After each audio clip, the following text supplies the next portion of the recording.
ಪ್ರಿಯರೇ, ದಿನದ ಬದುಕಿಗೊಂದು ಕ್ರಿಸ್ತನ ಈ ದನಿ ನಮ್ಮೆಲ್ಲರಿಗೂ ಪ್ರೇರಣೆ ಆಗಲಿ.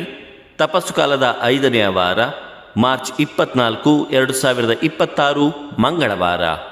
ಯೋವಾನನು ಬರೆದ ಪವಿತ್ರ ಶುಭ ಸಂದೇಶದಿಂದ ವಾಚನ. 8ನೇ ಅಧ್ಯಾಯ, 21ರಿಂದ 30ರವರೆಗಿನ ವಚನಗಳು.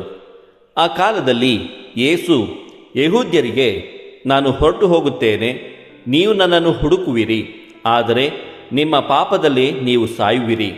ನಾನು ಹೋಗುವಲ್ಲಿಗೆ ನೀವು ಬರಲಾರಿರಿ ಎಂದರು.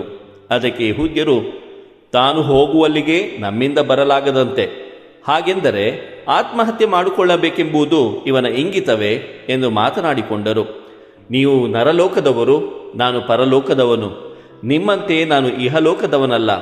ನಿಮ್ಮ ಪಾಪಗಳಲ್ಲೇ ನೀವು ಸಾಯುವಿರೆಂದು ನಾನು ಹೇಳಿದುದು ಇದಕ್ಕಾಗಿಯೇ.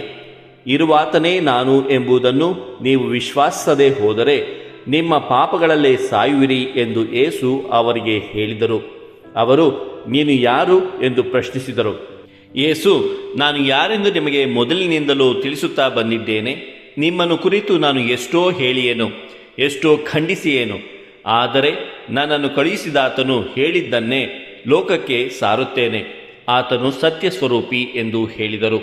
ಯೇಸು ತಮ್ಮ ಪಿತನನ್ನು ಕುರಿತು ಹೀಗೆನ್ನುತ್ತಿದ್ದಾರೆಂದು ಅವರು ಅರಿತುಕೊಳ್ಳಲಿಲ್ಲ ಎಂದೇ ಯೇಸು ಮತ್ತೆ ಇಂತೆಂದರು. ನರಪುತ್ರನನ್ನು ನೀವು ಮೇಲಕ್ಕೇರಿಸಿದಾಗ ಇರುವಾತನೇ ನಾನು ಎಂದು ನಿಮಗೆ ತಿಳಿಯುವುದು. ನಾನಾಗಿಯೇ ಏನನ್ನು ಮಾಡುವುದಿಲ್ಲವೆಂದು ಪಿತನು ನನಗೆ ಬೋಧಿಸಿದಂತೆ ನಾನು ಮಾತನಾಡುತ್ತೇನೆಂದು ನಿಮಗೆ ಆಗ ಅರಿವಾಗುವುದು. ನನ್ನನ್ನು ಕಳುಹಿಸಿದಾತನು ನನ್ನೊಡನಿದ್ದಾನೆ. ಆತನು ಮೆಚ್ಚುವುದನ್ನೇ ನಾನು ಸತತವೂ ಮಾಡುವುದರಿಂದ ಆತನು ನನ್ನನ್ನು ಏಕಾಕಿಯಾಗಿ ಬಿಟ್ಟಿಲ್ಲ. ಯೇಸು ಹೀಗೆ ಹೇಳಿದ್ದನ್ನು ಕೇಳಿ ಅವರಲ್ಲಿ ನಂಬಿಕೆ ಹುಟ್ಟಿತು. ಪ್ರಭುವಿನ ಶುಭ ಸಂದೇಶ. ಕ್ರಿಸ್ತರೇ ನಿಮಗೆ ಸ್ತುತಿ ಸಲ್ಲಲಿ. ಚಿಂತನೆ. ನೀವು ಪಾಪದಲ್ಲಿದ್ದೀರಿ, ಪಾಪದಲ್ಲೇ ಸಾಯುವಿರಿ. ಪ್ರಭು ಯೇಸುವಿನಲ್ಲಿ ಆತ್ಮೀಯರೇ, ಗ್ರೀಕ್ ಭಾಷೆಯಲ್ಲಿ ಪಾಪಕ್ಕೆ ಹಮರ್ತಿಯ ಎಂದು ಕರೆಯಲಾಗುತ್ತದೆ. ಅಂದರೆ ಗುರಿ ತಪ್ಪುವುದು ಎಂದರ್ಥ. ಯೆಹೂದ್ಯರನ್ನು ಕುರಿತು ಯೇಸು, ನೀವು ಪಾಪದಲ್ಲಿದ್ದೀರಿ, ಪಾಪದಲ್ಲೇ ಸಾಯುವಿರಿ ಎಂದು ಹೇಳುವಾಗ, ನೀವು ದಾರಿ ತಪ್ಪಿದ್ದೀರಿ, ಗೊತ್ತು ಗುರಿ ಇಲ್ಲದೆ ಅಲೆಯುತ್ತಿದ್ದೀರಿ ಎಂದು ಮನದಟ್ಟು ಮಾಡಿಕೊಡುವ ಪ್ರಯತ್ನ ಮಾಡಿದರು.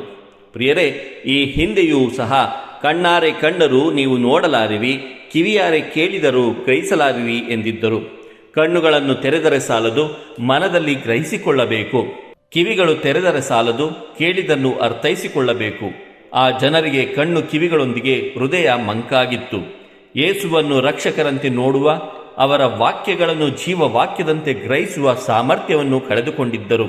ಪಾಪದಲ್ಲಿರುವವರು ಕ್ರಿಸ್ತನೊಂದಿಗೆ ಇರಲು ಸಾಧ್ಯವೇ ಇಲ್ಲ. ಕ್ರಿಸ್ತನೊಂದಿಗೆ ಇರುವವರು ಪಾಪದಲ್ಲಿ ಜೀವಿಸಲು ಇಷ್ಟಪಡುವುದಿಲ್ಲ. ಕ್ರಿಸ್ತನ ಕಡೆಗೆ ನಮ್ಮ ಹೃದಯಗಳನ್ನು, ಮನಸ್ಸನ್ನು ತಿರುಗಿಸೋಣ. ದೇವರು ನಮ್ಮೆಲ್ಲರನ್ನು ಆಶೀರ್ವದಿಸಲಿ. ಇದು ಧ್ವನಿ ಮಾಧ್ಯಮ ಮನೆಯ ಕೊಡುಗೆ. ಧ್ವನಿ ವಂದನೆಯ ಸ್ವಾಮಿ ಶಾಂತಕುಮಾರ್ ಜೆ, ಬೆಂಗಳೂರು ಮಹಾಧರ್ಮ ಕ್ಷೇತ್ರ. ಪ್ರಿಯರೇ, ಈ ಚಾನೆಲ್ ಅನ್ನು ಸಬ್ಸ್ಕ್ರೈಬ್ ಮಾಡಿ ಪ್ರತಿದಿನ ದೇವರ ವಾಕ್ಯವನ್ನು ಆಲಿಸುತ್ತಾ ಅದನ್ನು ಇತರರೊಂದಿಗೆ ಹಂಚಿಕೊಳ್ಳಲು ನಮಗೆ ನೆರವಾಗಿರಿ. ಧನ್ಯವಾದಗಳು.